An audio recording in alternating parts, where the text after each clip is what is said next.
La disparition de Néandertal, des mesures radicales contre le plastique et un trésor archéologique à Rome. Nous sommes le dimanche 2 juin, je suis Jeanne, bonjour à tous. Voici votre concentré d'actualité scientifique sélectionné par Maxi-Science. La différence entre l'homme des cavernes et nous, c'est le résultat de la science. Et ce n'est pas une opinion, c'est de la science. Notre monde n'est pas si moche.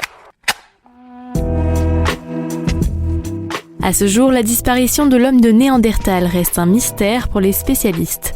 Mais dans une nouvelle étude, les chercheurs du CNRS viennent d'apporter des éléments de réponse. Selon eux, nos ancêtres auraient disparu à cause d'une baisse progressive de la fécondité. Celle-ci serait due à la compétition avec Homo sapiens et donc la réduction de nourriture disponible.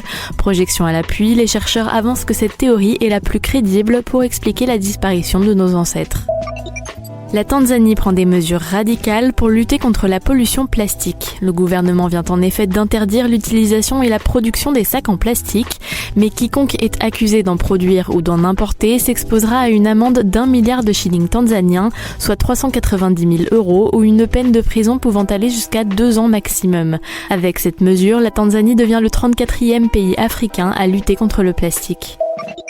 À Marseille, une association se mobilise pour sauver une éléphante de cirque. Prénommée Tania, le pachyderme a été capturé bébé au Kenya et est aujourd'hui âgé de 32 ans. Depuis, Tania a fait l'objet de mauvais traitements, menaçant sa santé physique et mentale. En 2013, elle avait déjà fait parler d'elle puisqu'elle avait tué un octogénaire par un coup de trompe alors qu'elle était en fuite.